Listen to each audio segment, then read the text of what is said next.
నమస్కారం. ఈరోజు నుంచి నేను ఒకటే ఎలిమెంటరీ స్కూలు మాస్టర్గా అవతారం ఎత్తుదామని అనుకుంటున్నాను. ఏంటి మీరు ఆశ్చర్యపోతున్నారా ఇలా అంటున్నానని? ఏమి లేదు, 1 నుంచి 5 వరకు అంకెలు చెప్తాను అంతే. ఇవాళ మాత్రం 1 నుంచి 5 వరకు అంకెలు చెప్తాను. అంటే ఏంటి, 1 నుంచి 5 వరకు అంకెలు చెప్తున్నారంటే సంకేతం అన్నమాట. ఇది కూడా జనరల్ నాలెడ్జ్.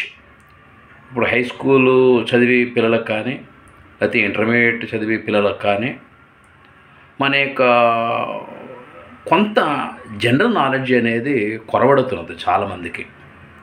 వాటి గురించి కాస్త మరి ఈ అంకెలు గుర్తుపెట్టుకోగానే అందులో ఏంటి ఆ యొక్క సంకేతం ఏంటి కొన్ని విషయాలు చెప్పాలని మీకు నా ఆలోచన.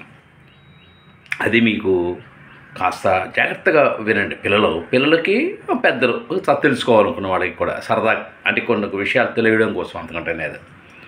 ఫస్ట్ ఏంటంటే మనం ఒకటి అనగానే ఏంటంటే దేవుడు ఒకడే.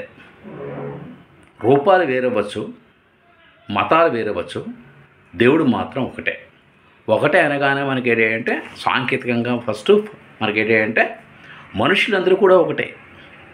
అందరికీ కూడా ఆకలి ఉంటుంది, అందరికీ దాహం వేస్తుంది. అలాగే అంటే మనుషులందరికీ కూడా రక్తం ఎర్రగానే ఉంటుంది. ఇది ఒకటి మాట సంకేతం. ఫస్ట్ 1 నుంచి స్టార్ట్ చేశాం కాబట్టి. ఇక 2 అనగానే అంటే మనకి కళ్ళు 2. అలాగే 2 కళ్ళు లాగా మనకు కూడా ఏంటంటే తల్లి తండ్రి. 2 అనగానే మనకు గుర్తు రావాల్సినది ఏంటంటే మంచి చెడు, ధర్మం అధర్మం, అలాగే నీతి అవినీతి, స్వర్గం నరకం, అలాగే పాపం పుణ్యం, అలాగే వెలుగు చీకటి, అలాగే పుట్టుక చావు, అలాగే నలుపు తెలుపు, అలాగే ఆకాశం నేల. అంటే ఈ 2 సంఖ్య రాగానే ఇవన్నీ మనకు గుర్తు రావాలన్నమాట. జస్ట్ ఒకసారి అంటే ఫన్నీగా ఉంటుంది, కాస్త నాలెడ్జబుల్గా ఉంటుందని నేను ఈ వీడియో చేస్తున్నాను అనమాట. తర్వాత ఏంటంటే 3. 1 అయిపోయింది, 2 అయిపోయింది, 3 ఏంటంటే మనకి త్రికాలాలు అంటే కాలాలు 3 ఏంటి అంటే భూతకాలం, భవిష్యత్ కాలం, వర్తమాన కాలం. అంటే దాన్ని ఏంటంటే past tense, future tense, present tense, ఈ 3 కాలాలు. అలాగే త్రిమూర్తులు. 3 అనగానే అంటే త్రిమూర్తులు అంటే ఏంటి బ్రహ్మ, విష్ణు, మహేశ్వరులు.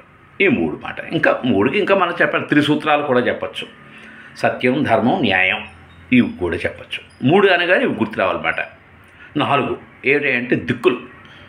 చాలామందికి ఏంటి దిక్కులు ఏమిటి అనేది మనకు అవగాహన ఉండదు, పిల్లలకు కూడా.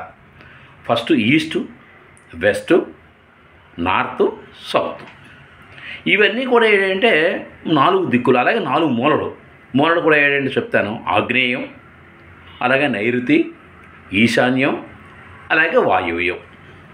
అలాగే వేదాలు 4 వేదాలు: ఋగ్వేదం, యజుర్వేదం, సామవేదం, అధర్వణ వేదం.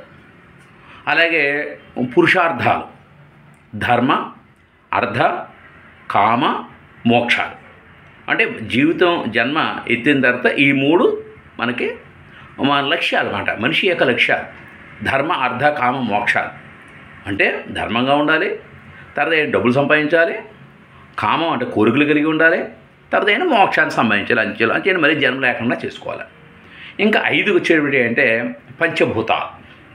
పంచభూతాలు అంటే అడగండి పిల్లల్ని, 5వ తరగతి చదివే పిల్లల్ని ఎవరైనా సరే పంచభూతాలు అంటే ఏంటి అని జనరల్గా ఎవరైనా సరే. పంచభూతాలు అనగానే అంటే మనం ఒక సంశయిస్తాం, కానీ గాలి, నీరు, భూమి, ఆకాశం, అగ్ని. అలాగే అంటే పంచేంద్రియాలు అనగానే ఏంటి గుర్తు రావాల్సినవి ఏంటంటే కన్ను, ముక్కు, చెవి, నాలుక, చర్మం. అలాగే అంటే మనకి భాషా భాగాలు. మరి ఇదివరకు గ్రామర్ చెప్పువారు. గ్రామర్లో ఏంటంటే కంపల్సరీగా మనకి భాషా భాగాలు ఉంటాయి. ఏమిటి భాషా భాగాలు? నామవాచకం, సర్వనామం, విశేషణం, క్రియ, అవ్యయం. అలాగే అంటే మనకి కళలు కవిత్వం ఒకటి, చిత్రలేఖనం ఒకటి, నాట్యం ఒకటి, సంగీతం ఒకటి. వీటిని అన్ని 5 కూడా మనకి కళలు అంటారు, పంచకళలు. అలాగే పంచనదులు 5 నదులు ఏమిటి అంటే ఫస్ట్ గంగా, తర్వాత కృష్ణ, తర్వాత గోదావరి, తర్వాత కావేరి, తుంగభద్ర. 5 ఈ 5 విషయాల గురించి 1 నుంచి 5 వరకు మనం ఒక్కసారి అంటే చిన్న పిల్లలకి అంటే ఎలిమెంటరీ స్కూల్ పిల్లలకి ఉద్దేశించి, ఆ పెద్దవాడికి కూడా నుండి ఒక్కసారి మనకి గుర్తు రాదు. ఒక్కసారి ఇది కూడా మనం అయ్యో ఇంటర్మీడియట్ చదువుతున్నా సరే మనకి ఒక్కసారి మూలలు చెప్పండి అంటే దిక్కులు చెప్పండి చెప్పలేరు. ఒక్కసారి ఏమిటి దిక్కులు ఏమిటి అంటారు అనమాట. అలాగే ఏంటంటే ఈ యొక్క త్రికాలాలు ఏమిటి అంటే మనం చెప్పేస్తాం, కానీ ఇలాగా 3 కాలాల గురించి మనం చెప్పడానికి ఒక్కసారి గుర్తు రాదు. వేదాల గురించి ఒకటి 4 వేదాలు చెప్పడానికి కూడా మనకి 4 వేదాలు కూడా ఒక్కసారి గుర్తురావు. అందుచేత ఏంటంటే చిన్న ప్రయత్నం ఇది పెద్దవాళ్ళకు కాదుండోయ్, పిల్లలకు మాత్రమే, విద్యార్థులకు మాత్రమే. అంటే ఒక్కసారి గుర్తు చేద్దామని నా ఆలోచన. మరి నా ప్రయత్నం మీకు నచ్చిందా, బాగుందా?